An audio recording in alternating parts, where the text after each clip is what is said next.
जिज्ञासु मित्रों, बहुत बहुत अभिनंदन है आप सभी का दिव्य सृजन में। प्रत्येक दिवस की भांति हम यहाँ पर आज यह लाइव चर्चा करने फिर से उपस्थित हैं। और आज के लाइव चर्चा का जो विषय है, ध्यान में मृत्यु। अब ये कैसा विषय है? ध्यान में मृत्यु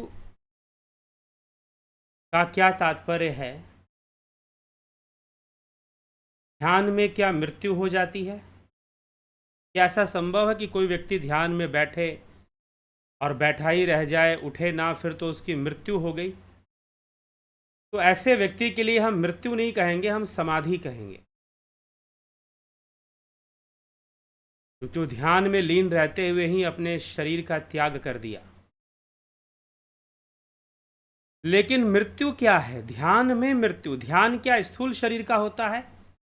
जी नहीं। ध्यान का संबंध स्थूल शरीर से नहीं है, ध्यान का संबंध सूक्ष्म शरीर से। क्योंकि मन, बुद्धि, चित्त, अहंकार और 5 ज्ञानेंद्रियां, 5 कर्मेंद्रियां, ये सब किसका अंग है? ये सभी सूक्ष्म शरीर का ही अंग है। मन भी, चित्त भी, अहंकार भी, तो ध्यान भी इन्हीं के माध्यम से होना है। तो ध्यान रूपी जो क्रिया है यह सूक्ष्म शरीर के द्वारा, इसमें स्थूल देह का बस एक प्रारंभिक सहयोग होता है, जिसे हम आसन कहते हैं। आसन में बैठना। नहीं तो ध्यान कोई स्थूल देह की क्रिया नहीं है। लेकिन जब मृत्यु होती है, साधारण मृत्यु, जैसे कि लोग जन्म लेते हैं, यह नश्वर शरीर है, जन्म लेते हैं और फिर मरते हैं, जन्म लेते हैं और फिर मरते हैं, मृत्यु को प्राप्त होते हैं। तो जन्म लेना और फिर मृत्यु को प्राप्त होना। जन्म से मृत्यु पर्यंत जो भी घटनाएं घटती हैं उसको हम जीवन कहते हैं। लेकिन जीव अविनाशी है, तो जीवन नश्वर कैसे? जीवन भी अविनाशी है। तो फिर मृत्यु क्या है? शरीर का छूट जाना। लेकिन ध्यान में मृत्यु, ध्यान में कौन सी मृत्यु संभव है? तो जब मृत्यु आती है, जब मृत्यु आती है, तो यह शरीर, ये जो पंचभूतों से निर्मित जो दैहिक शरीर है,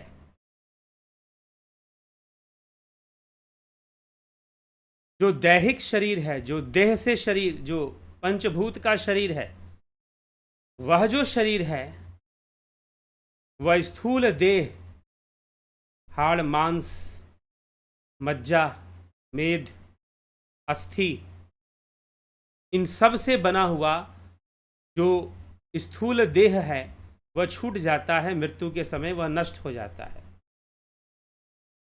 वह उपयोग के लायक नहीं रहता। तो जो देही है इसमें, वह इसको छोड़कर बाहर निकलता है, वह देही छोड़ता है। इसीलिए उस देही को जीवात्मा या जीव कहा गया।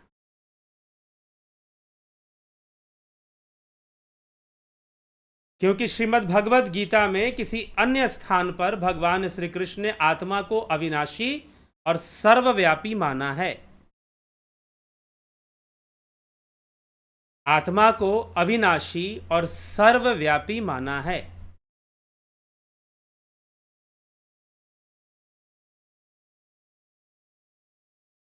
तो आत्मा को अविनाशी और सर्वव्यापी मानने के कारण जीवात्मा को संज्ञा दिया जाता है कि जीव है जो इस देह को छोड़ता है, चला जाता है, इसलिए उसको अविनाशी भी कहा गया। ईश्वर अंश जीव अविनाशी। अब शरीर तो अविनाशी नहीं। अगर शरीर को जीव मान लोगे तो उसे अविनाशी नहीं कह सकते, क्योंकि शरीर का तो नाश होगा, निश्चित रूप से होगा, और होता है, हम देखते हैं कि होता है। तो शरीर नश्वर है, लेकिन जीव क्या है? अब यहाँ पर बहुत सारे कन्फ्यूजन्स आ सकते हैं, क्योंकि अगर जिन्होंने ऊपर ऊपर से शास्त्र अध्ययन किया है, मोटी मोटी बातें सुनी हैं, कोई गुरु जी का प्रवचन सुना है, गहराई से खुद का कोई अनुसंधान नहीं है, तो कहेगा कि भाई ईश्वर का अंश जीव है या ईश्वर का अंश आत्मा है, क्या माना जाए। अब अद्वैत सिद्धांत अयम आत्मा ब्रह्म, आत्मा ही ब्रह्म है, आत्मा ब्रह्म में भेद मत करो। आत्मा ब्रह्म में भी भेद क्यों होता है? अज्ञानता के कारण होता है। अज्ञानी मनुष्य जिसको अभी तक ज्ञान नहीं हुआ, और ज्ञान कैसे होगा? पढ़कर नहीं होगा, तर्क से नहीं होगा, ध्यान योग से होगा, निधिध्यासन से, अभ्यास से, तब जाकर होगा। तो इस प्रकार से यह शरीर नश्वर है, शरीर की मृत्यु हो जाती है, लेकिन क्या नहीं मरता? तो माया मुई न मन मुआ, माया मरी न मन मरा, मरमर गया शरीर, आशा तृष्णा नहीं मरी, कह गए दास कबीर। तो माया मुई न मन मुआ, मरमर गया शरीर, आशा तृष्णा नहीं मरी, कह गए दास कबीर। कि ना माया मरेगी ना मन मरेगा, मरेगा तो बस शरीर ही मरेगा, मरेगा तो बस शरीर ही मरेगा। माया मुई न मन मुआ, मरमर गया शरीर। न माया की मृत्यु हुई, न मन ही मरा, बल्कि शरीर मर गया। आशा तृष्णा नहीं मरी, ना आशा मरी ना तृष्णा मरी, वो भी जीव के साथ रहेंगे,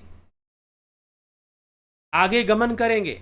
अगर आप कहोगे कि नहीं ये आशा तृष्णा आत्मा में है, तो इसका मतलब आत्मा शुद्ध नहीं है, फिर तो कैसे उसमें लगा हुआ है आशा तृष्णा?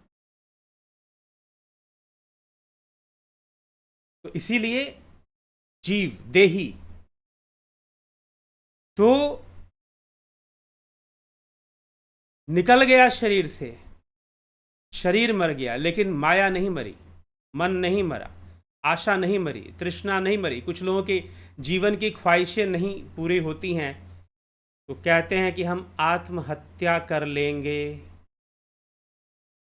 मुझे तो फलाने लड़के से शादी करनी थी, नहीं तो मैं आत्महत्या कर लूँगी, या मुझे फलाने लड़की से शादी करनी थी, नहीं तो मैं आत्महत्या कर लूँगी, कर लूँगा। ऐसे कई युवा इस तरह के भयानक स्थिति में पड़ जाते हैं, अगर वो बहुत जागरूक नहीं होते और पूर्व जन्मों का संस्कार अच्छा नहीं है या परिवार से संस्कार अच्छा नहीं मिला।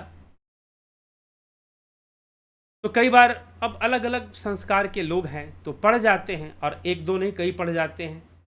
कई आत्महत्याएं भी इस चक्कर में करते हैं कि मुझे वो नहीं मिली तो आत्महत्या, नहीं मिला तो आत्महत्या।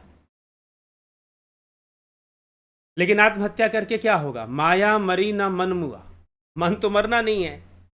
अरे जो नहीं मिलना, जिसके कारण से आत्महत्या कर लिए, वो तो दुख और व्याप्त हो जाएगा। तो माया मरी ना मन मरा, मर गया शरीर, शरीर ही मात्र मरता है, ना माया मरने वाली है और ना मन मरने वाला है। और जिस दुख के कारण आत्महत्या किया वो दुख भी मरने वाला नहीं है। जिस दुख के कारण आत्महत्या किया वह दुख भी मरने वाला नहीं है। तो माया मरी ना मन मरा, मर गया शरीर, शरीर मरता है बस, और कुछ नहीं मरता। लेकिन शरीर का की प्रति जो आसक्ति है वो हमारे मनोविज्ञान से जुड़ा रहता है, हमारे मन से जुड़ा रहता है, क्योंकि मन शरीर की तरफ ज़्यादा आसक्त है, आत्मा की तरफ नहीं। हाँ, ध्यान योग से, साधना से लोग अपने आप को उस, मैंने कहा ना, इमोशनल प्लेन से हमें ऊपर उठना है और स्पिरिचुअल प्लेन में आना है। वहाँ सफरिंग नहीं है। हाँ, ये काम बहुत आसान नहीं है। सत्य पूछो तो इन दोनों अवस्थाओं का अनुभव आपको हो जाए, वही बहुत बड़ी बात है। मैंने अनुभव किया है अपने जीवन में, इसलिए आपको बता रहा हूं। कई बार साधना करके एक ऐसी अवस्था प्राप्त होती है जहां पर इमोशनल चीज़ें, इमोशनल वर्ल्ड की चीज़ें हमें सफ़र नहीं करती हैं, हमें हर्ट नहीं करती हैं, पीड़ित नहीं करती हैं। हम उस प्लेन पे रहना शुरू कर दें। लेकिन दुर्भाग्य, कई लोग भाग्यहीन हैं जिन्होंने उस प्लेन का अनुभव ही नहीं किया है कि भाई हाँ, इस इमोशनल वर्ल्ड से ऊपर भी एक प्लेन है। तो महाआसक्ति में कई लोग फिर अपना जीवन व्यतीत करना शुरू कर देते हैं। हाँ, साधक की एक अवस्था ऐसी भी होती है कि कभी इधर आता है, कभी उधर आता है, लेकिन वो जानता भली भांति है। शिव सूत्र में इसकी अच्छी व्याख्या मिलती है, या अरविंदो के जर्नी ऑफ कॉन्शियसनेस में चेतना की अपूर्व यात्रा नामक पुस्तक में भी इसकी व्याख्या मिलती है कि साधक कभी नीचे उतरता है, कभी ऊपर जाता है, कभी नीचे उतरता है, ये चलता रहता है उसके लाइफ में, लेकिन वो अनुभव कर लेता है कि हाँ, एक ऐसी अवस्था है। समातमस्थम ये अनुपश्यन्ति धीरा, कठोपनिषद में लिखा है। समातमस्थम ये अनुपश्यन्ति धीरा, जो धीर जन है उस एक को जानते हैं, उस एक में अपने आप को स्थित करते हैं। इस्तेसाम सुखम शाश्वतम नेत्रेशाम, उन्हीं को शाश्वत सुख की प्राप्ति होती है। एको वशी सर्वभूतांतरात्मा एकम रूपम बहुधा यह करोति, वह एक ही अनेकों तरीके से प्रकट हो रहा होता है, लेकिन वह एक तत्व, उसे धीर जन, ज्ञानी जन जान लेते हैं, तो वो अपने आप को उठा सकते हैं, इवॉल्व कर सकते हैं, विकसित कर सकते हैं अपने आप को। मार्ग मिलना जरूरी है, सही रास्ता मिलना जरूरी है।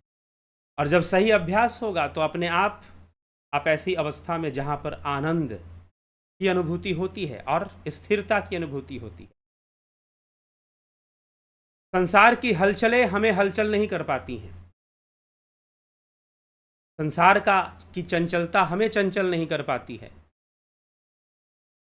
ये बिल्कुल उसी तरह से है जैसे कि अगर आप किसी गर्म चीज को पकड़ लो तो आपको गर्मी लगेगी, ठंडी चीज को पकड़ लो तो आपको ठंड लगेगा।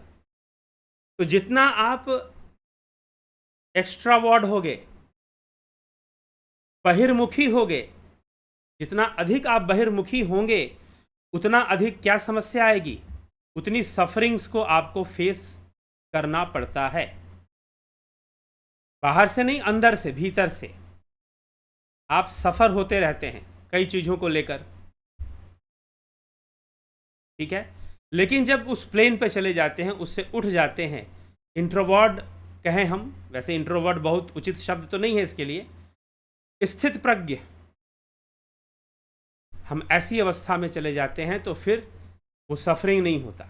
वो बाहर से भले दिखाई देगा लेकिन अंदर से नहीं होगा। तो राइज करना पड़ता है, उठना पड़ता है, जागना पड़ता है। तो जब हम उठते हैं, जागते हैं, राइज करते हैं हम, तब जाकर ये बातें हमें सही से समझ में आती हैं। तो कुछ लोगों के लिए, इसीलिए मैं कहता हूं कुछ लोगों के लिए बात समझना, क्योंकि वो एक ऐसे प्लेन में रह रहे होते हैं, उनको उसके आगे की चीज पता ही नहीं होती, अनुभव में नहीं होता। लेकिन अगर प्रेरणा मिले तो उठने की कोशिश की जा सकती है, प्रेरित होकर, प्रेरणा प्राप्त कर कर। और जो नहीं उठे, मृत्यु से पहले जो नहीं उठे, जो बहुत लोअर लेवल में, कॉन्शियसनेस की बहुत निम्न अवस्था में मृत्यु को प्राप्त कर लेते हैं, चेतना की बहुत निम्नतर अवस्था में मृत्यु को प्राप्त होते हैं, वह पीड़ित होते हैं। मृत्यु के बाद भी पीड़ा को सहन करते हैं, दुख को सहन करते हैं, चाहे वो किसी भी योनि में जाए, बहुत पीड़ा का सहन वो करते हैं, क्योंकि उन्होंने अपनी चेतना का विकास नहीं किया, चेतना को विकसित नहीं किया। और जब चेतना का विकास सही ढंग से हो जाए तो फिर वो पीड़ा उनको मृत्यु के बाद भी नहीं सताती है। इसीलिए अगर आपके जीवन में ऐसी परिस्थिति आ जाए कि आपको लगता है कि आत्महत्या करना है, तो आत्महत्या मत कीजिए, क्योंकि वो समाधान नहीं है, पीड़ा और बढ़ने वाली है, मानसिक पीड़ा और बढ़ जाएगी। आप इसके बदले में ध्यान योग में लीन होना शुरू कीजिए और संकल्प लीजिए कि मैं सारी दुनिया से अपने मोह को हटाकर, सारी दुनिया से अपने एकाग्रता को मैं अलग कर लूँगा, मोह को मैं हटा लूँगा और इस परम तत्व में लगा दूंगा, ध्यान में लगा दूंगा, योग में लगा दूंगा। ऐसा संकल्प ले लो, क्योंकि ध्यान में भी एक मृत्यु होती है, ध्यान में भी एक मृत्यु होती है। अब ध्यान में कौन सी मृत्यु होती है? जी हाँ, शरीर के मरने से जो नहीं मरता, शरीर के मरने से क्या नहीं मरता, कबीर साहिब क्या कहते हैं? माया मरी न मन मुआ, माया मरी न मन मुआ, मर मर गया शरीर। न माया मरती है न मन मरता है, लेकिन ध्यान की अवस्था में मन की मृत्यु होती है। ध्यान की अवस्था में मन की मृत्यु होती है। ध्यान की अवस्था में मन की, माइंड का डेथ होगा। कैसे होगा? मन क्या है? मन क्या है? विचारों का प्रवाह, विचारों का तूफान, विचारों का प्रवाह ही मन है।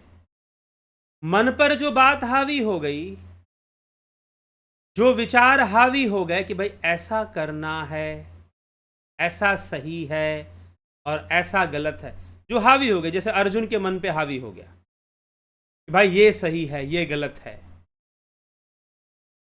इस तरह की बात। तो जब मन पर जब हावी हो गई ऐसी चीज और वो जाए ना, तो मन वैसा ही बन जाएगा। वृत्ति सारूप्यम इत्रत्र, जैसी वृत्तियां होंगी वैसा स्वरूप बन जाएगा, वही मन हो जाएगा। फिर तो विचारों का प्रवाह, अनेकों विचार आ रहे हैं, जा रहे हैं, कभी क्रोध आ रहा है, कभी लोभ आ रहा है, कभी मोह, कभी अहंकार, कभी काम, एक के बाद एक हमारे ऊपर हावी होते रहते हैं, पोजेशन होता रहता है। जिनको भूत प्रेत पकड़ लेता है ना, लोग कहते हैं पोजेस्ड, या जिनके ऊपर कोई सम्मोहन वशीकरण करते, लोग कहते हैं कि पोजेस कर दिया गया है, पोजेशन हो गया है।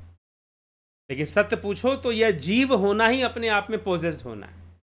परवश जीव स्ववश भगवंता, जो परवश है वही तो जीव है, और जो स्ववश है वही तो भगवान है। इतना सा अंतर बताया है गोस्वामी जी ने, गोस्वामी तुलसीदास जी ने। परवश जीव स्ववश भगवंता, जीव अनेक एक श्रीकंता, कि जो परवश है वही तो जीव है, और जो स्ववश है वही तो भगवान है। और जीव अनेक है परवश होने के कारण। लेकिन अगर वो स्ववश कर ले अपने आप को, लेकिन स्ववश करेगा तो परवशता खत्म होगी। और परवशता क्यों बनी हुई है? मन के कारण बनी हुई है, इंद्रियों के कारण बनी हुई है, संस्कारों के कारण बनी हुई है। और ध्यान में क्या होगा? योगश्चित्त वृत्ति निरोधा, यही तो ध्यान में होगा। चित्त वृत्ति का निरोध होगा, मतलब निवृत्ति होगी। प्रवृत्ति मार्ग और निवृत्ति मार्ग, ये दो मार्ग बताए गए हैं। प्रवृत्ति मार्ग संसार में प्रवृत्त होते हुए, निवृत्ति मतलब निरोध, वृत्तियों का निरोध करते हुए, सांसारिक वृत्तियों का निरोध करते हुए निवृत्ति मार्ग। कई लोग निवृत्ति मार्ग को संन्यास का मार्ग समझते हैं, संन्यास की गलत परिभाषा समझते हैं, तो सोचते हैं कि भाई घर बाड़ी छोड़ देना ही बस संन्यास होता होगा। गीता कभी ध्यान से पढ़ी नहीं, श्रीमद् भगवद गीता।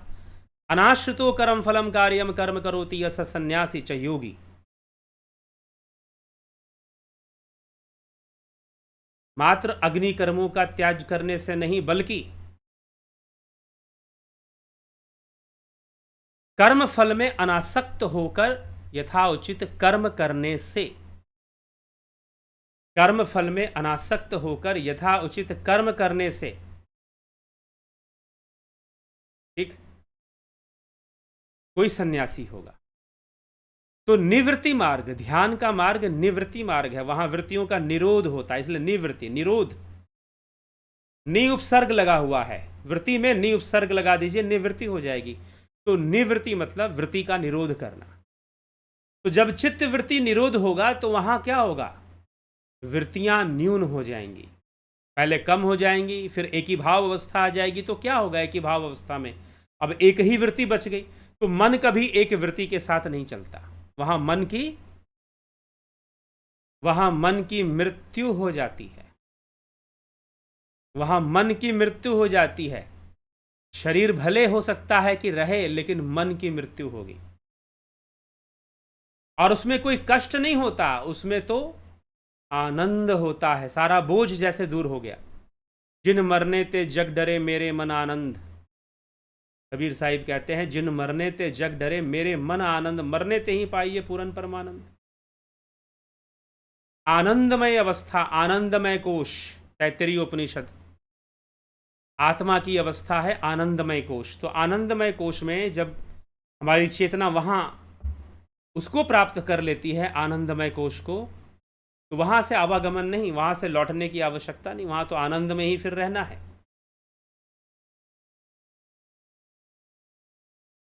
वह आत्मा का कोश है, आनंदमय कोश। अब आनंदमय कोश का कोई शरण नहीं होता, कोई आश्रय नहीं होता। जैसे अन्नमय कोश का आश्रय, अन्नमय कोश कहाँ आश्रय लेता है? मनोमय कोश में। मनोमय कोश अन्नमय कोश का आश्रय स्थान है। प्राणमय कोश, क्षमा करें, प्राणमय कोश अन्नमय कोश का आश्रय स्थान है। मनोमय कोश प्राणमय कोश का आश्रय स्थान है। और विज्ञानमय कोश मनोमय कोश का आश्रय स्थान है। और आनंदमय कोश विज्ञानमय कोश का आश्रय स्थान है। लेकिन आनंदमय कोश का कोई आश्रय स्थान नहीं होता। वहां तो शुद्ध आत्मा है, शुद्ध चेतना है, आत्मज्ञान है वहां। तो वहां क्या होगा? वहां मन की मृत्यु होगी। जो कहा गया कि माया मरी न मर मन मरा, मर मर गया शरीर। जो शरीर के मरने से भी नहीं मरता। कौन नहीं मरता? मन नहीं मरता, माया नहीं मरती, संस्कार नहीं मरते, आशा तृष्णा नहीं मरती। शरीर के मरने से भी आशा तृष्णा नहीं मरती, मन नहीं मरता, माया नहीं मरती। लेकिन ध्यान की अवस्था में यह आशा तृष्णा, मन और माया ये सब मरेंगे। लेकिन उस मृत्यु में आनंद है। वो अलग मृत्यु है, ये अलग मृत्यु है। इसमें संताप है, तृष्णा है, कष्ट है, व्याधियां हैं। लेकिन उस मृत्यु में, जो ध्यान की अवस्था में जो मृत्यु हो रही है, उसमें आनंद है। जिन, इसलिए कबीर साहिब कहते हैं, जिन मरने ते जग डरे मेरे मन आनंद। वहां मन की क्रियाकलाप शांत हो जाएगी, मानस की वृत्तियां निरोध कर दी जाएंगी, शांत हो जाएंगी। तो ध्यान में जो मृत्यु होती है वो मन की मृत्यु है, वो आशा तृष्णा की मृत्यु है, वह माया की मृत्यु है, मारा की मृत्यु है। और जब आप ध्यान योग करते हो तो ऐसी कई माया, कई माराएं आप पर आक्रमण करती हैं। साधक को एक युद्ध करना पड़ता है। इसलिए कहा गया, कामी क्रोधी लालची इनसे योग ना होए। योग करे कोई सूरमा, जात वरण कुल खोए। वीरता का काम है, साहस का काम है। जो योग मार्ग से पलायन करते हैं, कायर हैं। जो योग मार्ग को छोड़कर संसार के भोग मार्ग को अपनाकर सोचते हैं, हालांकि भोग की अपनी प्रवृत्ति है, वो अपना रंग दिखाई देगा। समय आने पर सारे भोग अपना रंग दिखा देते हैं कि हम क्या हैं और संसार कैसा है। तो इसीलिए योग मार्ग साहसी होने का मार्ग है। साहस चाहिए, धैर्य चाहिए, लगे रहना पड़ता है, अभ्यासरत। लेकिन जो प्राप्ति होती है ना, वो अतुलनीय होता है। आप कुछ से कुछ हो जाते हो, आप वो रह ही नहीं जाते जो आप थे। जिसने ध्यान योग को जीवन समर्पित किया, वो रह ही नहीं जाता जो वो था। वो एक अवस्था से एक दूसरी सीढ़ी पर चढ़ जाता है। और हाँ, ऐसा हो सकता है कि उस अवस्था में जाने के बाद भी वो बाहर से सांसारिक ही दिखाई दे, बाहर से सांसारिक ही दिखाई दे, लेकिन वह संसार में भी इस ढंग से रहेगा। कुछ समय बाद पता चलेगा। ऐसे लोगों को हम अचानक से नहीं पहचान सकते। जब उनके साथ रहेंगे तो पता चलेगा ये आदमी कुछ अलग है। पहले लगेगा कि नहीं, बिल्कुल साधारण है। जैसे राजा जनक, सुखदेव मुनि को लगे कि भाई ये तो राजा है, राजपाट में बिजी है, क्या मुझे ज्ञान देगा। लेकिन जब ज्ञान मिलने लगा तो सुखदेव को समझ में आने लगा कि मैं कहाँ पर हूँ और राजा जनक कहाँ पर पहुँचे हुए हैं। जब राजा जनक समझाने लगे सुखदेव मुनि को तो समझ में आने लगा कि भाई मैं कहाँ हूं और राजा जनक कहाँ पहुंचे हुए हैं। इसलिए जनक गुरु हुए सुखदेव मुनि के, क्योंकि अवस्थाएं हैं अलग अलग। तो मन की मृत्यु होती है, माया मोई ना मन मुआ, मर मर गया शरीर, शरीर मरता है। लेकिन ध्यान में जो मृत्यु होती है वह कौन सी मृत्यु है? वह मन की मृत्यु है, वह माया की मृत्यु है। अंदर से, भीतर से शांत, अखंड वह अपने आप को अनुभव करता है, एक योगी। और योगी होना भी, भगवान कृष्ण की परिभाषा समझे तो योगी होना तो क्या है? तो गीता आप लोगों ने सुनी होगी। दोबारा जो है चैनल पर गीता के सारे वीडियोस रिपीट किए जाएंगे। क्यों किए जाएंगे? क्योंकि जितना सुन लो उतना बेहतर है। इसलिए कई पुराने वीडियोस मैं रिपीट करता रहता हूँ, ज़रूरी है। क्योंकि यूट्यूब उसका रिकमेंडेशन बंद कर देता है, उस पर व्यूज़ आने भी कम हो जाते हैं और आप लोग सर्च कर कर नहीं सुनते हैं तो दोबारा उसको सुनाया जाता है। तो श्रीमद् भगवत गीता में तो ना कृष्ण साधु है ना अर्जुन साधु है, दोनों क्षत्रिय हैं, राजा हैं, लेकिन योगी हैं। तो योगी होना अपने आप में बहुत ही अलग बात होती है। हम ज़्यादातर सोचते हैं कि कोई घर बार छोड़ देगा तो योगी बन जाएगा। नहीं, योगी होना एक समझ है। हो सकता है कि घर बार छोड़ भी दे, लेकिन समझ विकसित हुई है कि नहीं, समझ भी विकसित होनी चाहिए। अगर वो समझ नहीं विकसित हुई, जो अंडरस्टैंडिंग कृष्ण अर्जुन को दे रहे हैं, योगी वाली समझ दे रहे हैं कि तू योगी वाली भावना से युद्ध कर, तू योगी बन जा, तस्मात योगी भवार्जुना, अर्जुन तू योगी बन जा और योगी बनकर फिर तू युद्ध कर। अब अर्जुन को तो समझ में था नहीं, योगी बनना वो कुछ और ही समझता था। योगी बनने का मतलब कि भाई अपना कर्म छोड़ दो और फिर कहीं निकल जाओ। नारी मुई घर संपत्ति नासी, मूढ़ मुड़ाए भय सन्यासी, कुछ ऐसी विचारधारा अर्जुन भी समझ रहा था। तो योगी होना एक अलग ही विषय है। और योगी एक अवस्था, यह जबरदस्ती वाला विषय भी नहीं है कि हम जबरदस्ती निष्काम हो जाएंगे। जी नहीं, आप अभ्यास, निरंतर अभ्यास करते हुए आप खुद ऐसी अवस्था का अनुभव करेंगे जहां पर निष्कामता आ जाती है, जहां आप अपने आप निष्काम हो जाते हैं, जहां पर बहुत सारे विचार, बहुत सारी बातें, लोगों की बातें, विचार, परिस्थितियां हमें प्रभावित करना बंद कर देती हैं। नहीं तो हमारी हालत कैसी होती है? कैसी होती है? लोटे के समान, बिना पेंदी के, कहीं भी लुढ़क जाए, कोई भी बजा दे, जिसका मन किया बजा के चल जाए। लेकिन जब हम ध्यान योग कर लेते हैं और उस अवस्था को अनुभव कर लेते हैं, स्थित प्रज्ञ अवस्था को अनुभव कर लेते हैं, तो फिर ऐसा नहीं होता। फिर ऐसी चीज़ें, बहुत तरह की बातें हमें प्रभावित नहीं करती। भले ही हम साधारण जीवन जी रहे हों, अपना कर्म कर रहे हों, वहां पर मन की मृत्यु होती है। और कौन जागृत होता है? विवेक जागृत होता है। वहां मन की मृत्यु होगी और विवेक जागृत होता है।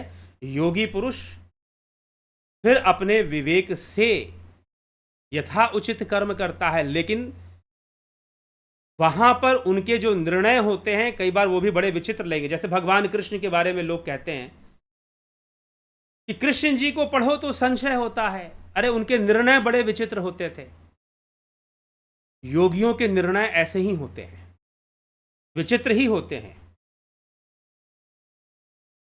क्योंकि वो इतनी गहराई में किसी चीज को देखते हैं और अनुभव करते हैं कि उसको समझना मुश्किल होता है आम इंसान के लिए। वो ऐसा व्यवहार कर देंगे। और कई बार ऐसे कई योगी हुए जिन्होंने विचित्र विचित्र से व्यवहार किए,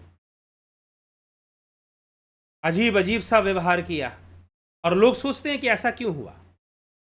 जब गुरु मच्छिंद्र नाथ, उनकी एक सन्यासी संप्रदाय था, गुरु गोरखनाथ जी उनके शिष्य थे, कहते हैं कि मच्छिंद्र नाथ जी के मन में आया कि मुझे विवाह कर लेना चाहिए, और उन्होंने विवाह कर लिया। लंबी कहानी है, कभी और मैं सुनाऊंगा मच्छिंद्र नाथ की कहानी, पीछे एक वीडियो में मैंने सुनाया था।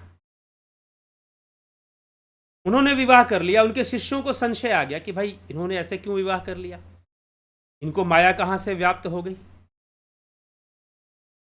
अब कहते हैं गुरु गोरखनाथ जी गए, जाग मछंदर गोरख आया, ऐसे करके अलग जगाई मछंदर नाथ जी को। गुरु शिष्य चला गुरु को उठाने, गुरु को माया से उठाने के लिए, लेकिन अभी गुरु गोरखनाथ जी को पता नहीं था कि मछंदर नाथ जी कर क्या रहे हैं।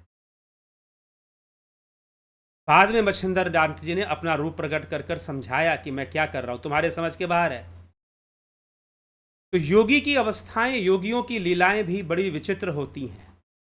कई बार वो अजीब अजीब सी लीला कर दिया करते हैं। उसके पीछे प्रकृति के अनेक सिद्धांत कार्य करते हैं, अनेक कारण होते हैं।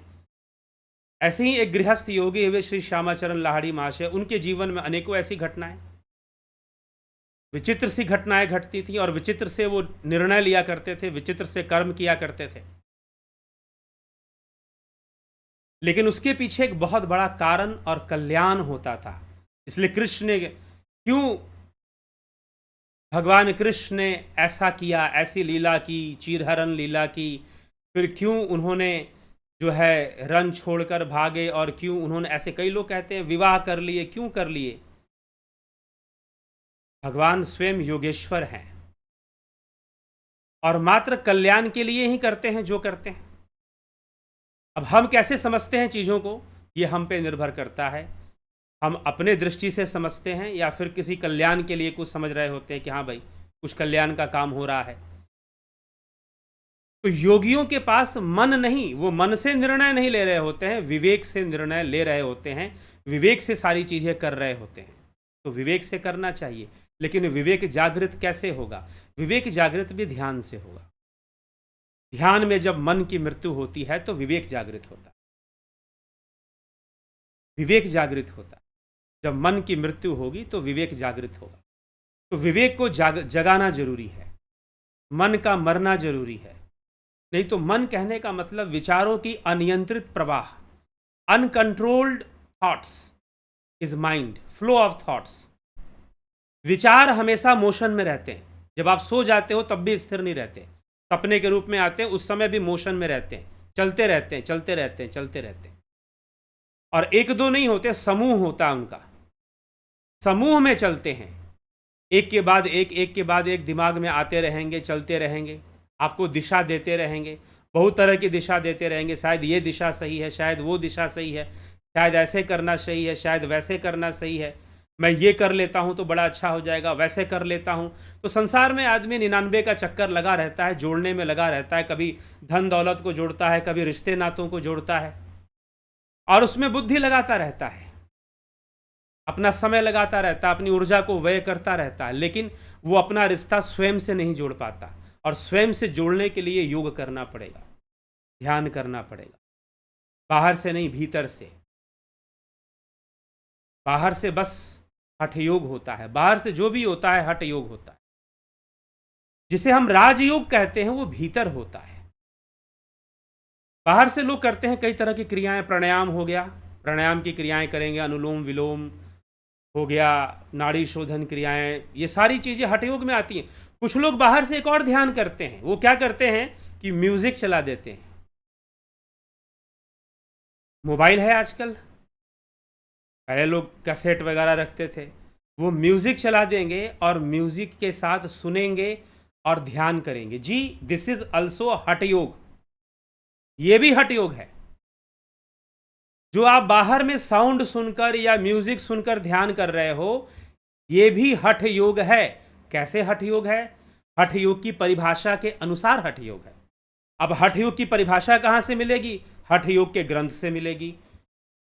कोई अपनी मर्जी से क्या परिभाषा दे रहा है, यही तो समस्या है कि बहुत जगह से जो परिभाषाएं मिलती हैं वो शास्त्र सम्मत नहीं होती। अगर आउटर सोर्स से कोई म्यूजिक चलाकर आप ध्यान कर रहे हैं तो वह भी हठ योग ही है, क्योंकि उसमें बाहरी सपोर्ट ले रहे हैं आप।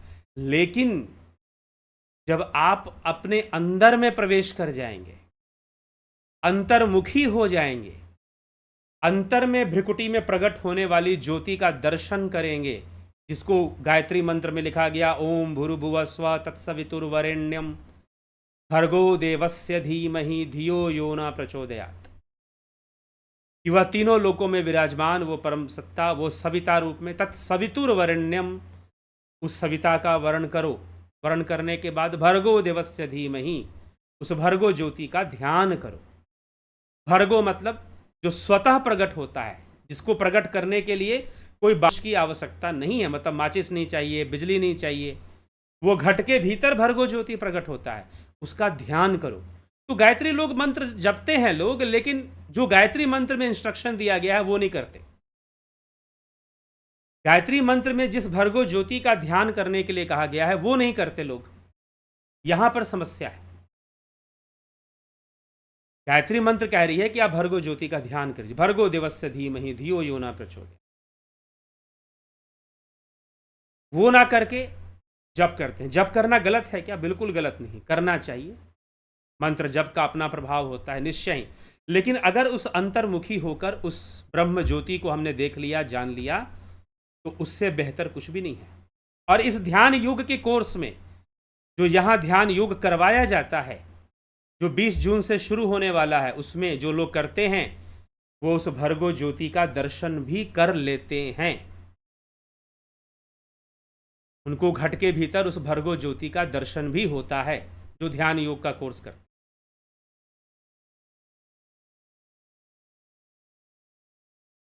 ठीक है, तो ये ध्यान, तब ध्यान शुरू होगा, तब राजयोग शुरू होगा।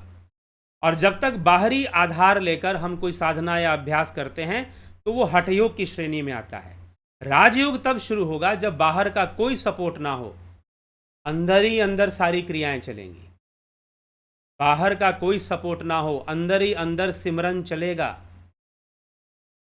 अंदर ही अंदर उस ज्योति पुरुष का दर्शन होगा, अंदर ही अंदर, अंदर ही अंदर वो नाद सुनाई देगा। इसको ब्रह्मानंद जी क्या कहते हैं? बिना बजावे निस्दिन बाजे घंटा शंख नगाड़ी रे, बहरा सुन सुन मस्त होता है तन की सुधी बिसारी रे। बिन भूमि एक महल दिखा है तामे जोत उजारी रे, अंधा देख देख सुख पावे बात बतावे सारी रे। ऐसे महापुरुषों ने अपनी ध्यान की अनुभूतियां बताई हैं। लोग ध्यान बहुत तरीके से आजकल करते हैं, लेकिन एक बार हमें उन महापुरुषों को भी पढ़ना चाहिए, शास्त्रों की ओर भी देखना चाहिए कि क्या लिखा गया, श्वेतास्त्रोपनिषद में क्या लिखा गया है ध्यान के विषय में।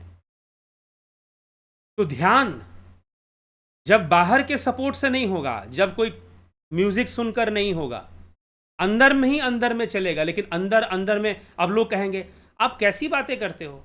अरे जब तक कोई धारणा नहीं होगी, जब तक कोई पॉइंट नहीं होगा, जब तक कोई लक्ष्य नहीं होगा, तो ध्यान कैसे होगा? लोग ऐसा प्रश्न, अभी कुछ दिन पहले किसी ने प्रश्न किया, आप कहे तो अंदर अंदर में, अंदर में कौन सा लक्ष्य होगा? अरे भाई, यह ध्यान योग का कोर्स क्यों करवाया जाता है? इसीलिए करवाया जाता है ताकि आपको लक्ष्य बताया जाए कि अंदर में लक्ष्य को कैसे पकड़ना है।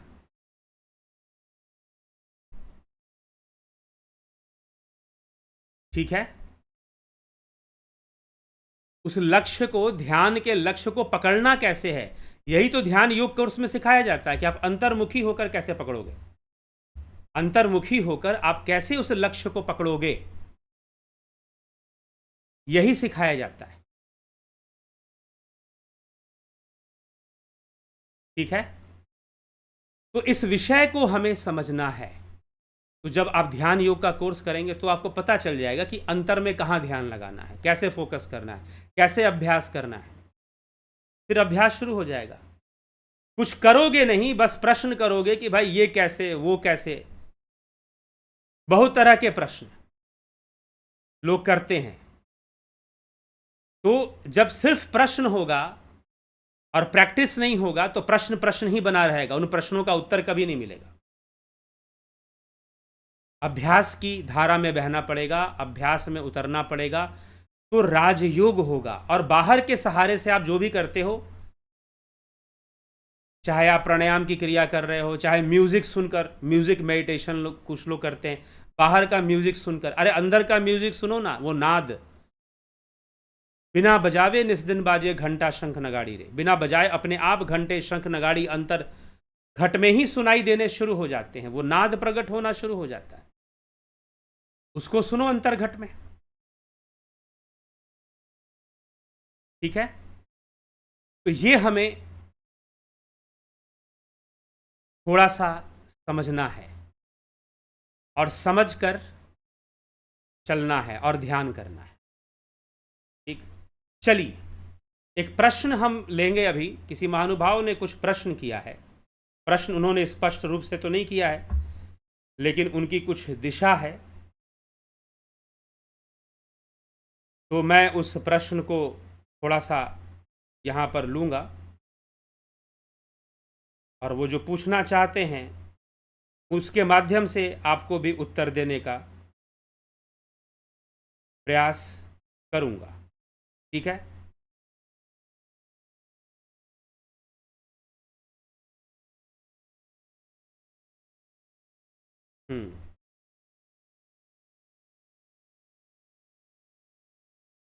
शायद वो प्रश्न इधर उधर हो गया क्या? हाँ है।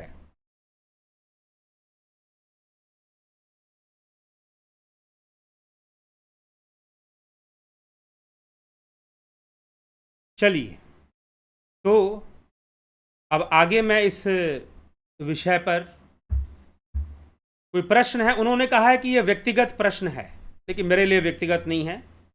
मैं इस प्रश्न को आप सबके सामने रखने में हिचकिचाता नहीं हूँ। कुछ अध्यात्म के मार्ग के पथिक मेरे अनुभव में आया कि कुछ बुद्ध पुरुष तो शरीर की ज़रूरतों को इतना नियंत्रित कर चुके हैं कि भोजन भी नहीं लेते। कुछ लोग होते हैं ऐसा। अब इसमें कोई बुद्ध पुरुष ही हैं ऐसे नहीं है, कुछ लोग ऐसे भी हैं जो इसकी प्रैक्टिस कर रहे हैं। विदेशों में ऐसे कुछ लोग हैं जो सिर्फ सूर्य से ऊर्जा लेकर जीवित रहना चाहते हैं और इसकी वो प्रैक्टिस में लगे हुए कि सिर्फ सन एनर्जी को हम लेंगे और जीवित रहेंगे, कुछ खाएंगे पिएंगे नहीं। ठीक है, हाँ, लेकिन इससे उनका बुद्ध पुरुष होना प्रमाणित नहीं होता, क्योंकि बुद्ध पुरुष मतलब बोध हो जाना, ज्ञान हो जाना। और जब बुद्ध को ज्ञान हुआ तो वो ज्ञान होने के पहले वो खाना पीना छोड़ चुके थे, नहीं खाते थे। महात्मा बुद्ध, भगवान बुद्ध जिनकी हम बात कर रहे हैं, तथागत, भगवान तथागत भी उनको कहते हैं। तो तथागत जब उनको बोध गया के अंदर, गया धाम में जब उनको ज्ञान भी हुआ, तो ऐसी जो पहले से पवित्र भूमि थी गया धाम, तो वहां उनको ज्ञान हुआ। और जब वहां ज्ञान हुआ तो बुद्ध को, वो भोजन नहीं करते थे, भोजन त्याग दिया था उन्होंने, लेकिन बुद्ध बनने के बाद उन्होंने खाना खाना शुरू कर दिया था। तो भोजन का त्याग करना भी बुद्ध पुरुष की पहचान है? ऐसा बिल्कुल नहीं है। बुद्ध पुरुष की पहचान ये है कि जो बोध उसे हुआ है, जो ज्ञान उसको हुआ है, वो ज्ञान आपको ट्रांसफर करेगा। अगर आप उनकी शरण में जाओगे, उनके सानिध्य में जाओगे, तो वो ज्ञान आपको देगा। ठीक है, आगे महानुभाव क्या कहते हैं? कोई साधक मिलना चाहे तो मिलते भी नहीं हैं। घर से बाहर निकले हुए 9 वर्ष से ज्यादा हो गया, व्याख्यान देते हैं, किंतु बदले में उनको कुछ नहीं चाहिए। किंतु मन से वैरागी, नाती पोते सब हैं, धर्म परिवार सब है। वहीं कुछ जीवन मुक्ति के राह पर 10 वर्ष से चल रहे हैं, शिक्षित हैं, यूट्यूब पर बिना किसी शुल्क के ज्ञान साझा कर रहे हैं, वो भी ऐसा कि आप कमेंट भी नहीं कर सकते हैं, मतलब कमेंट भी नहीं लेते हैं। पिछले 6 मास में से इसी तरह संपर्क, ईमेल आईडी, कुछ बातें स्पष्ट नहीं है, कोई मोबाइल नंबर नहीं, कोई ईमेल आईडी नहीं। तो ये तो व्यक्तिगत निर्णय है कि वो कैसे क्या करना चाहते हैं। होना तो ये चाहिए कि जो अध्यात्म का विषय रख रहा है वो स्पष्ट रूप से सामने आए। अगर वो चाहता है कि समाज का कल्याण हो तो वो फ़ोन नंबर नहीं देते, ईमेल आईडी नहीं देते या मिलते नहीं हैं, तो उसके पीछे उनका कोई व्यक्तिगत कारण हो सकता है। क्यों नहीं मिलते हैं?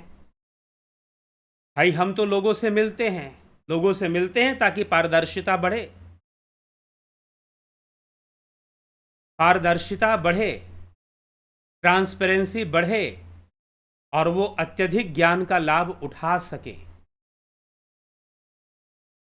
तो आपने अपनी परिभाषाएं अगर बना रखी हैं कि फलाना व्यक्ति अगर ऐसे रह रहा है तो वो महापुरुष है, तो सबसे बड़ी कसौटी यहीं पर कही जाती है कि संत की या गुरु की, योगी की कसौटी क्या है। ये जो धारणाएं बनी हुई है ना, ऐसी ऐसी धारणाएं, यही तो हमारा बुरा हाल कर देती हैं। बाहरी वेश देखकर ही आप संत को पहचानना चाहते हैं, बाहरी वेश से। तो शायद अगर भगवान कृष्ण आ जाएं तो आप तो कब को लगेगा नहीं कि कृष्ण, मान लीजिए कि जैसे वो राजा रूप में थे, द्वारिकाधीश थे, वो 16,000 तो भौमासुर की कैद में रहने वाली राजकुमारियां थी जिससे उन्होंने विवाह किया, लेकिन 8 विवाह तो अरेंज मैरिज की थी उन्होंने।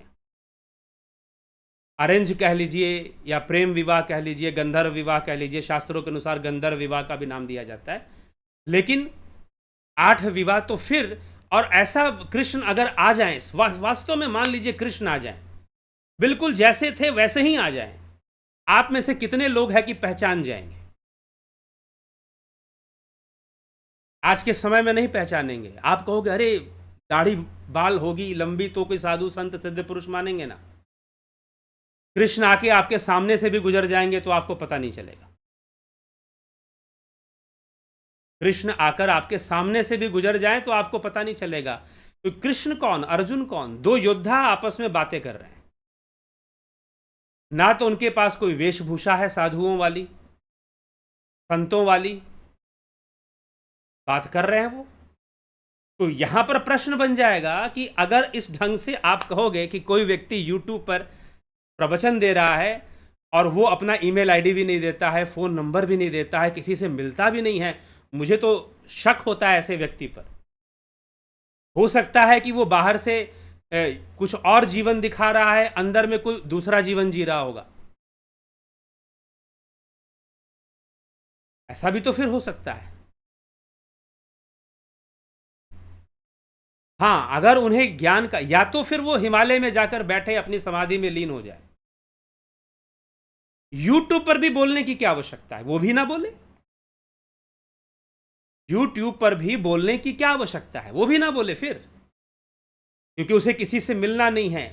वो कोई चैनल का नाम बता रहे, मैं चैनल का, किसी ने बताया था एक चैनल पर वो बहुत अच्छी अच्छी बातें बताते हैं, लेकिन वो ना किसी से मिलते हैं, ना किसी से जुलते हैं, ना अपनी पहचान सामने ले आते हैं, बड़े निष्कामी हैं। अगर इतने निष्कामी हैं तो इसकी भी चिंता ना करें कि बताना जरूरी है। जहां है वहीं लोगों को बता दें, क्योंकि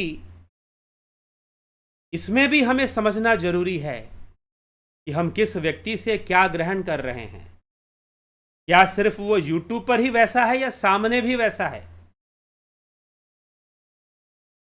सामने से कैसा है, यूट्यूब पर कैसा है, सब स्पष्ट होना चाहिए।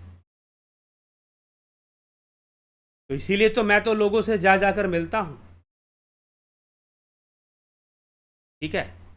मैं तो कई लोगों से मिलता हूं, कई लोग, आप लोगों में से जितने लोग कमेंट करते हैं, कई लोग मुझसे मिल चुके हैं, कुछ लोग तो कई बार मिल चुके हैं, और कई बार सामूहिक साधना भी हम लोग करते हैं, कहीं व्यवस्था बन गई तो, ठीक है। तो चलिए आगे बढ़ते हैं। तो उनके प्रश्न का छोटा सा मैं सोचा कि चलते चलते थोड़ा सा उसके विषय में भी बोल दूं तो अच्छा रहेगा। तो वास्तव में देखिए, अध्यात्म, धर्म, शास्त्र मेरे लिए क्या है, मैं वो आपको समझाता हूं, वो आपको बताता हूं जैसे मेरे लिए है। और सबसे पहले ये बेहतर जीवन जीने का सूत्र हमें शास्त्रों से मिलता है, वेदों से मिलता है, बेहतर जीवन जीने का सूत्र। और वो जो बेहतर जीवन जीने का सूत्र है उसको आप लोगों के सामने रखना इस चैनल के माध्यम से, ये उद्देश्य है। बाकी मैं कोई बहुत आइडियलिस्ट व्यक्ति नहीं हूं, खुद अपने आप में मैं कई लोगों को कहता हूं आई एम नॉट आइडियलिस्ट, मैं बहुत आदर्शवादी व्यक्ति नहीं हूं, क्योंकि जहां पर आदर्श हावी होता है वहां पर प्रयोगात्मकता जो है, जो प्रैक्टिलिज्म है, जो प्रैक्टिकल है, वो कहीं ना कहीं पीछे रह जाता है, उसको आप वैल्यू देना कम कर देते हो, आदर्श को ज्यादा थोपने का काम कर देते हो। और कृष्ण बिल्कुल भी आदर्शवादी नहीं थे। कृष्ण बिल्कुल भी आदर्शवादी नहीं थे। तभी कृष्ण कहते हैं, जब कर्ण का रथ फंसता है, अर्जुन से कहते हैं कि यही समय है मार कर्ण को। अगर आदर्शवादी होते तो ऐसा नहीं होता। आप अस्तित्व को भूल जाते हैं, वास्तविकताओं को नेग्लेक्ट कर देना शुरू कर देते हैं जब ज्यादा आदर्शवादी बन जाते हैं। लेकिन ज्यादातर धर्म के मामले में, धर्म के रास्ते पर चलने वाले लोग व्यर्थ ही आदर्शवादी बनने में लगे रहते हैं और ना धर्म को समझ पाते। अर्जुन भी आदर्शवादी है, अर्जुन आइडियलिस्ट है। इसलिए अर्जुन कहता है कि मैं अपने पितामह मेरे खड़े हैं, द्रोणाचार्य सामने खड़े हैं, मैं युद्ध नहीं करूंगा, क्योंकि उसके लिए आदर्श हैं, वो आइडियल हैं वो लोग। तो अर्जुन आदर्शवादी है, लेकिन कृष्ण जरा सा भी आदर्शवादी नहीं है। कृष्ण प्रकृतिवादी हैं, कृष्ण ब्रह्मवादी हैं। ठीक। तो कई बार सतोगुण हावी हो जाता है, सतोगुण ही आइडियलिज्म ले आता है, आदर्श ले आता है। सभी आदर्शवादी थे, लेकिन फिर भी द्रौपदी का चीरहरण हो रहा था। तो in reality, art of living, Veda जो हमें शिक्षा दे रहे हैं, शास्त्र जो हमें शिक्षा दे रहे हैं, वो क्या शिक्षा दे रहे हैं? वही भगवान कृष्ण अर्जुन को समझा रहे हैं। वो शिक्षा क्या है? जीवन जीने का सही सूत्र दे रहे हैं। जीवन जीने का सही सूत्र दिया जा रहा है, और हम सही सूत्र को ना पकड़कर कई बातें व्यर्थ की पकड़ लेते हैं। व्यर्थ की बातें हम पकड़ लेते हैं, और यही होता रहा है धर्म के मामले में। और जो बड़े बड़े आश्रम और बड़े बड़े गुरु जी लोग, उनका संप्रदाय, उसमें आप चले जाओ, बहुत तरह की आदर्शवादी बातें कही जाएंगी, लेकिन कुछ और भी चीजें चलती रहेंगी। उससे बेहतर है बी प्रैक्टिकल। प्रैक्टिकल स्पिरिचुअलिटी, प्रयोगात्मक अध्यात्म, जिसमें प्रयोग हो। ध्यान है, ध्यान प्रयोगात्मक विषय है। ध्यान कोई पढ़ने का विषय नहीं है, ध्यान कोई मानने का विषय नहीं है, ध्यान करने का विषय, जानने का विषय है। मानो नहीं जानो, स्वामी विवेकानंद कहते थे, मान मान कर मत चलो, जानो। अगर ईश्वर है तो उसे जानो, आत्मा है तो उसे जानो। और हमारे शास्त्र जानने की ही बात करते हैं। जाने बिनु ना होए प्रतीति, बिनु प्रतीति होए नहीं प्रीति, बिनु प्रीति ना भक्ति दृढ़ाई, जिमि खगपति जल की चिकनाई। जाने बिनु ना होए प्रतीति, बिना जाने विश्वास नहीं होता। ठीक है, चलिए आपके कमेंट्स देखते हैं। नरेंद्र माकुड़े जी, बहुत अभिनंदन है। एके त्यागी जी, किशोर वैद्य जी, जगत नारायण, योगेश हैमर, संतोष कुमार, सविता नायक, अभिनी प्रधान जी, राम गोपाल जागीर जी, विनोद कुमार सूद, माधुरी कोले जी, राम गोपाल जागीर, हरिओम प्रभु। क्या गुरु जी हर आदमी में भ्रम है तो सबको प्रभु कह सकते हैं? भ्रम है, भ्रम होने से प्रभु क्यों कहेंगे? गोविंद प्रसाद नीमा जी, पलकधारी जी, ओम तत्सत। आज दिन की चर्चा में सुना कि जीव जीव को उत्पन्न नहीं करता, जब मेल फीमेल से आपस में मिले तो अपने जैसा दूसरा जीव कैसे उत्पन्न करता है? ज्ञान दें। अपना जीव तो पहले से होता है, बस शरीर धारण करता है जीव, अपने संस्कारों के अनुसार माता पिता के माध्यम से शरीर धारण करता है। शिवराम कृष्ण जी, शेखर जी, शिवराम कृष्ण, कमलेश खैरनर, संतोष गुप्ता, अमन कक्कर जी, शंकर प्रसाद, विक्रम सिंह जी, रामविलास जी, दीपक शर्मा, विनोद कुमार शर्मा, विष्णु चंद्र मौर्य, व्यास सिंह, जीवन जी, श्वेता राय सिन्हा जी, बहुत अभिनंदन है। कन्हाई कुमार जी, पूजा विश्वकर्मा जी, शालिनी चौहान, जय सच्चिदानंद जी, डी वाई रिजिड, विमला शाह, पवन कुमार गुप्ता, शिवराम कृष्ण, विक्रम सिंह जी, जा मरने ते जग डरे मेरे मन आनंद। जी हाँ, शिवराम कृष्ण, अजय सिंह जी, मीरा शर्मा जी, अर्जन भाई चौहान, सोनी पंडित, ओम तत्सत, योगेंद्र पंडित जी, राकेश गुप्ता, ओम नमः शिवाय। गीता शर्मा, आपने कहा कि उस ज्योति के दर्शन हो जाते हैं, लेकिन जिसको दर्शन हुए हैं वह कौन था जिसको दर्शन हुए? यह तो द्वैत हो गया, उससे क्या फर्क पड़ता है? दर्शन तो अंतर में हो रहा है ना, यहां पर अंतर्मुखी होने का विषय है। वह ज्योति भी मैनिफेस्टेशन है, विवर्त है, इसमें कोई संशय नहीं है, लेकिन फिर भी वो दुर्लभ है। वह इन स्थूल इंद्रियों से संभव नहीं है, वह एकाग्रता की अवस्था में ही संभव है, इसलिए वो सहायक है। द्वैत तो होगा, जब भी आप साधना शुरू करेंगे द्वैत में ही करेंगे। ये तो भगवान कृष्ण भी कहते हैं 12वें अध्याय में, भक्ति योग नामक अध्याय में, यही तो भगवान ने समझाया है। आपकी भक्ति हमेशा द्वैत से ही शुरू होने वाली है, अद्वैत में थोड़ी ना चली जाएगी। हाँ, द्वैत से अद्वैत की यात्रा होगी, जब अद्वैत की प्राप्ति होगी तो निर्वाण होगा, मोक्ष होगा, कैवल्य होगा। बलवंत सिंह गोहिल, गंभीर शाह, सिल्वर बॉलर, मीरा शर्मा। गंधर्व विवाह क्या है? प्रेम विवाह। प्रेम विवाह जहां पर कोई स्त्री पुरुष अपनी मर्जी से विवाह करते हैं, और जिसमें कि जैसे कि गंधर्व विवाह 4-5 प्रकार के विवाह बताए गए हैं, मुख्य रूप से ब्राह्मण विवाह, गंधर्व विवाह, राक्षस विवाह। राक्षस विवाह जब जबरन विवाह किया जाए,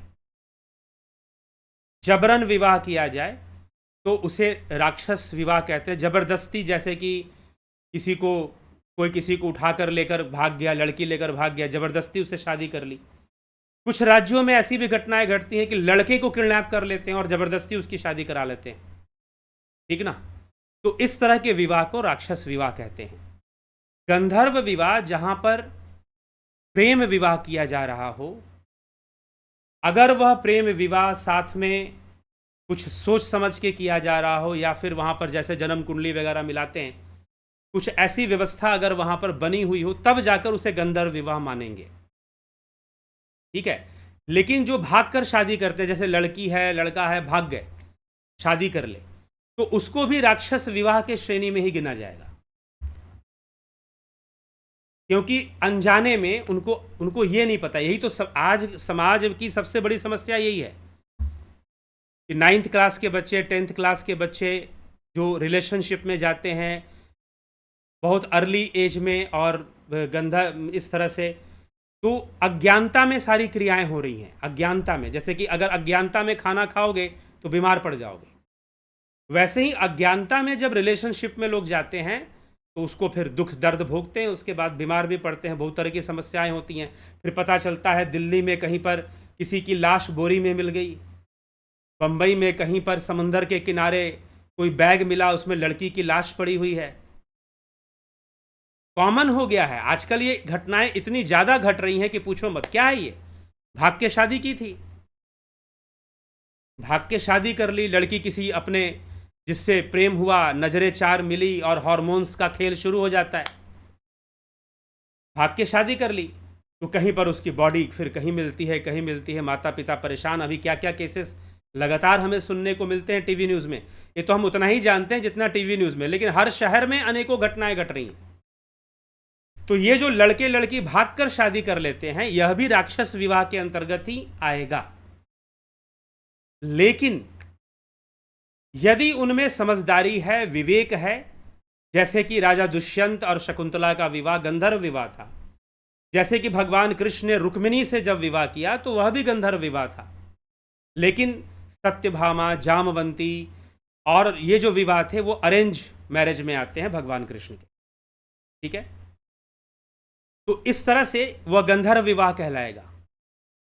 उसमें अगर विवेक है और अपना एक तरह से जैसे विवाह के समय जो औपचारिकताएं की जाती हैं अगर की है तो फिर ठीक है, उसको सही कहा जा सकता है।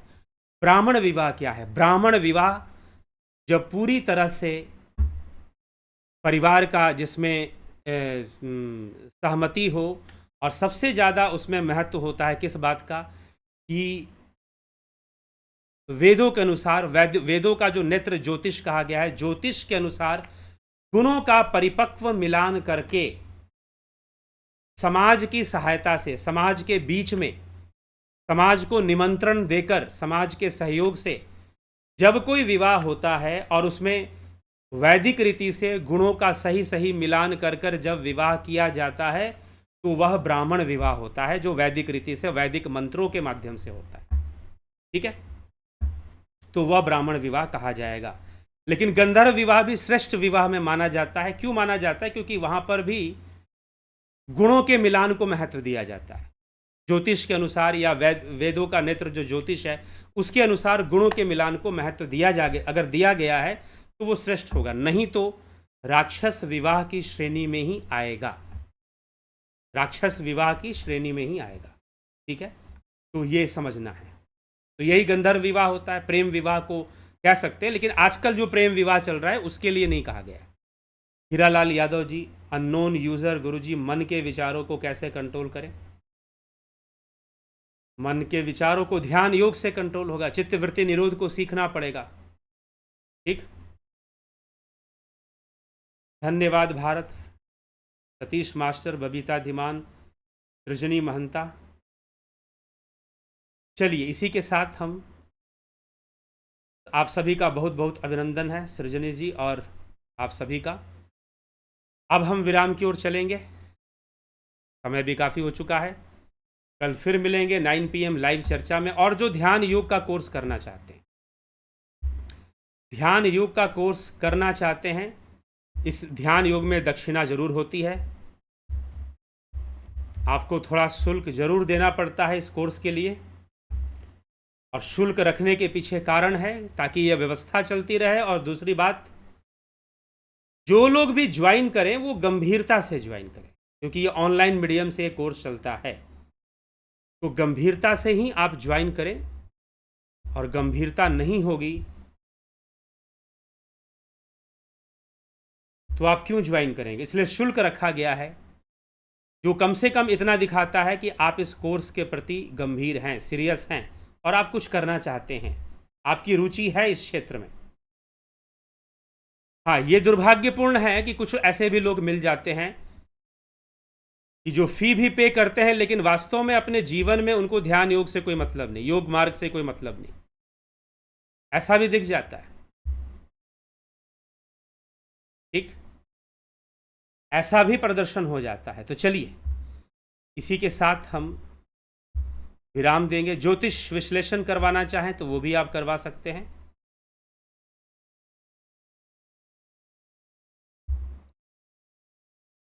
तो पवन कुमार जी, बहुत अभिनंदन है।